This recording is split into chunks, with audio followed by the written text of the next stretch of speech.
Guys, here at your local Panera at an undisclosed location. Gonna give you a little taste test. We're gonna do this in one take. 6 different teas from Republic of Tea they have here. They're your choice of all these hot teas. Okay, so first up, I believe, is ginger peach.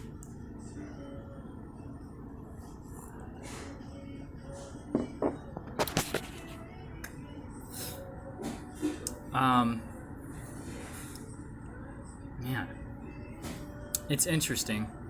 Um, you definitely the ginger is up front, which I appreciate. Peach, ginger, and peach definitely. It's a good combo. It's pretty safe. Um, it's kind of like it's very light for a black tea, which you might like. I feel like this would go well iced. So if you brew a little bit of it and then put it on ice, that might be a way to go.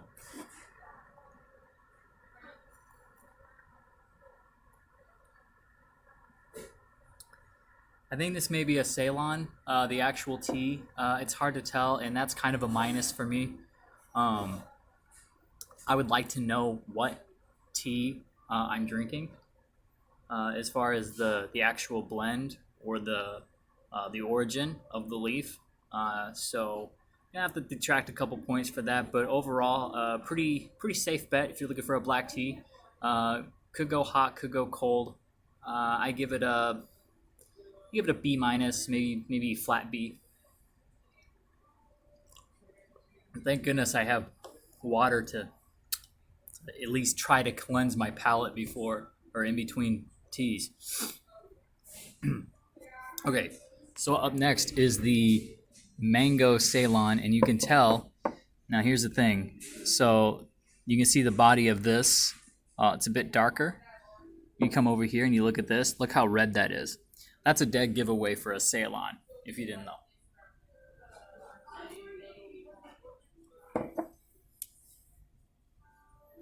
Now, I gotta be honest. I've actually had the mango Ceylon here quite a few times, so this one's not impartial for me at all. I already knew coming in here that I liked mango Ceylon quite a bit. Uh, so I think it's just really good. You don't have that dusty flavor that you get with a lot of teas, with a lot of black teas. Uh, you can actually tell that it's a Ceylon, and it's a pretty good grade of Ceylon too, from what I can tell. I'm inclined to think that it's a different tea altogether than the ginger peach, just because of how good it is. It really stands out. The mango flavor. The mango flavor is uh, bright, but not overwhelming. I really appreciate that. It pairs well with how just dark and full bodied this particular Ceylon is. It's really nice. It's got a good aftertaste too. Like uh, you don't feel like you want to wash your mouth out immediately afterward. So, gosh, all around good. I'm gonna have to give it an A. I don't know if it's gonna pop up into the S tier, but it's definitely some A class tea. Mango Ceylon. It's good stuff. Okay, so next one, we've got honey ginseng, and it's a green tea. Now, uh, what I've done is I didn't prepare them, like I didn't put ice in any of them. You know what I mean? So how they are is just how the preset. This is how you're gonna get it whenever you go into any particular uh, Panera restaurant. So maybe it'll burn. I don't know. We're gonna see. Hopefully it's not though.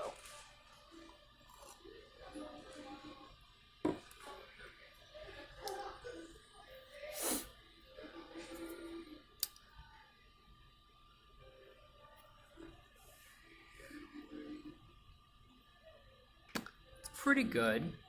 Um, this honey flavor is annoying. It's not honey. I don't know what it is exactly.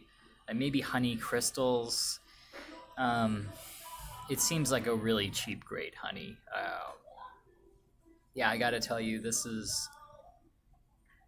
one's a bit of a labor. The good news is though is that the tea doesn't seem to be burnt, which that's so nice. I I was really worried that as a green tea this was gonna burn. Somehow they managed to call together some teas that at their preset temperature it would cook a black tea reasonably well, and it would not burn a green tea. That said, I don't think this is a sancha. Maybe this is like a gunpowder or something, but it doesn't. What type of green tea is? The problem is I can't really tell what green tea this is because the honey and the, I guess, ginseng flavor, the flavorants are getting in the way of the tea flavor. Yeah, I can't tell. I have no idea. And that's a huge problem for me. That's a huge strike for me. This is like a C minus. This is like D flat, D plus, maybe C minus if I'm feeling generous. If I really am hankering for a green tea and something sweet, I'll maybe turn to this. Maybe. That's when it would get the C plus. But otherwise, it's like a in the D, maybe even F range. The more I think about it, the more I hate it. Honestly. Okay, so let's move on. And this is the yeah. Okay, just had to take a quick peek there. Okay, so this is the orange ginger mint, and I can already smell something. I think it's the mint is coming through. Ginger's typically seen as a warm spice, I think, and then mint is a cool spice. So could be potentially an interesting dynamic there. And then was it orange on top of that? For what reason, I'm not sure, but we're about to find out.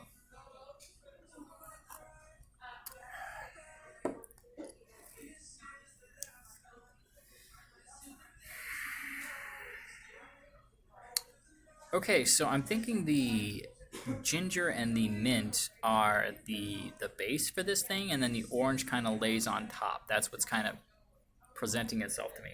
This is an herbal tea. Herbal tea kind of bothers me because it's a misnomer. There is no tea. There is no camellia sinensis in this mixture.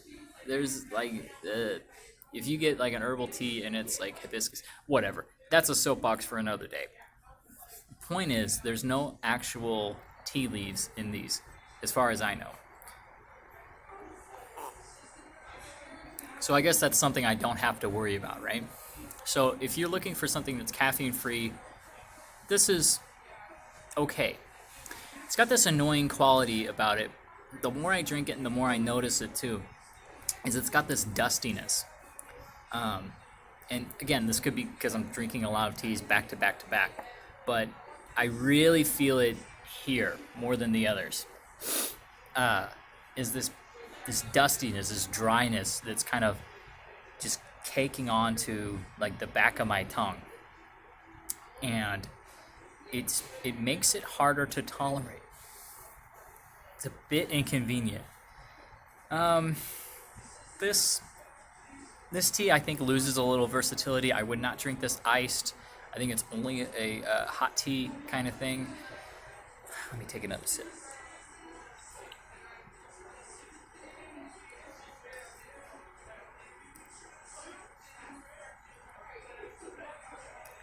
The mint flavor is the best thing about this tea. I think if they leave off that annoying... I was literally going to say annoying orange. That's funny. If they leave off the cumbersome orange element to it and ease up on the ginger, I think this could be a perfectly reasonable tea. But I think mint needs to be kind of paired with something a little bit more robust. If this was mint and a little bit of ginger in a black tea and whatever Ceylon is in the orange Ceylon, you'd have a really nice tea, I think. But that's not what this is. Right now, we've got this kind of dry, kind of like dusty thing going on, this powdery kind of taste. And whatever tea, whatever is refreshing about it, not enough to cut through. It's a solid C minus, I think. Okay. Now this is I believe this is British breakfast. So I guess I don't know, maybe it's more full-bodied than English breakfast because it's like Great Britain now? I don't know. Trade names are dumb. Anyway, this is like, you can look at the color of this, and it's got a lot going on. Like, it's nice red. It's got some Ceylon in there. We'll see.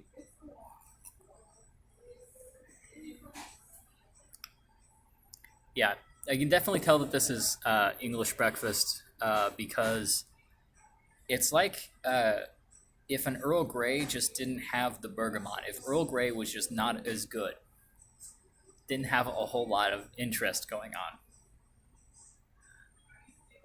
It is good. The quality of this blend is actually not that bad. Would I call it a good tea though? No. I'm sorry. It's okay. It's okay to kind of good. It's kind of good. Take another sip here.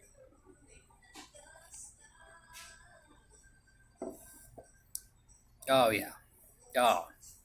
This is the reason why I don't drink English breakfast. It takes a really high grade, and I mean high grade English breakfast to get rid of that annoying dustiness. I thought it was bad on the the orange ginger mint. The orange ginger mint is dry, but it is nothing compared to the desert that is this. Now, sometimes dry can be good. It could be a vehicle for some nice airy flavors, very aromatic. But the flavor body of this is just not that aromatic. It's not broad enough to really bring a lot of those aromatic elements in there that would lend itself to being drier. This should not taste dry. It should taste moist, which is so weird to ask of a liquid. But here we are.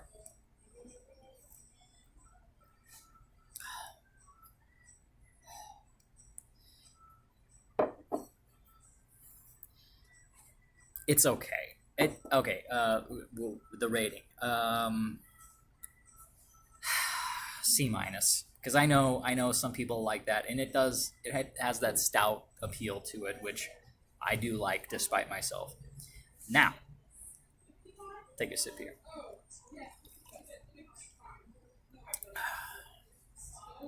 Whew. It's a lot of teas.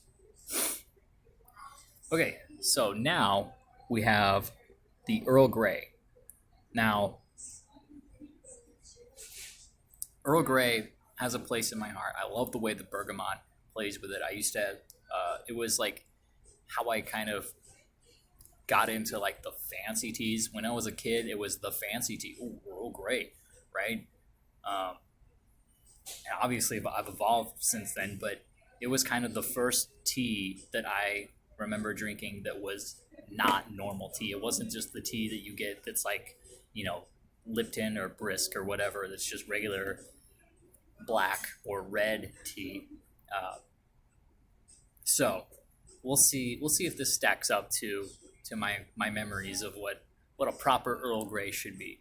I haven't actually drank I haven't actually drank Earl Grey in quite a while, so it should be interesting.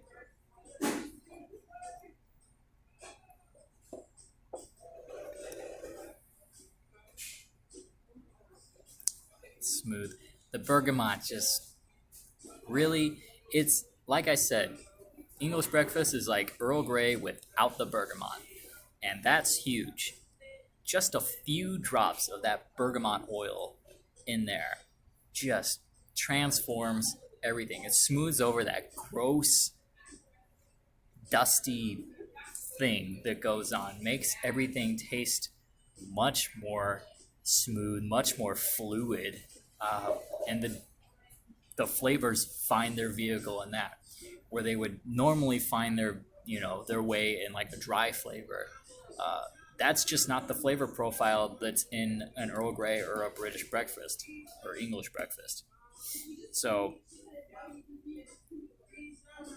yeah, the bergamot is what makes this thing go, and it almost makes me want to reverse my opinion on the English breakfast, but I won't. I think that it's, it's hard to explain really.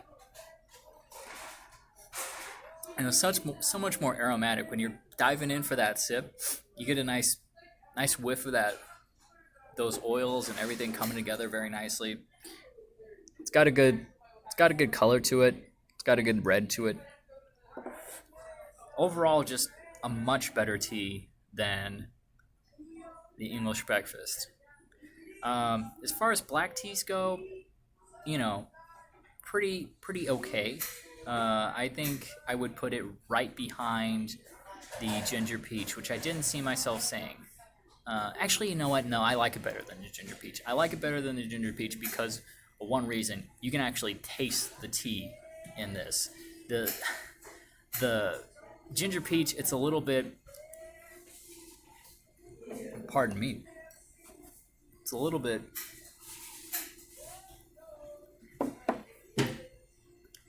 yeah, I mean, I can tell that I'm drinking tea, but only because I looked at a tea bag while I was sipping it. Uh, it's more about the flavorants, and I think that the flavorants should be an accent, should be an afterthought. Something a little nice, topping, to kind of set everything off to enhance, right? Not a crutch.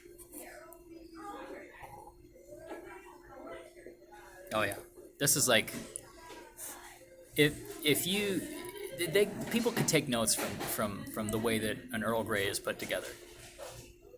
If you put the same amount of flavor in another type of flavor, like the same amount of another type of flavor, then you could have a pretty successful tea. That's what I'm thinking. I'll give it a B plus.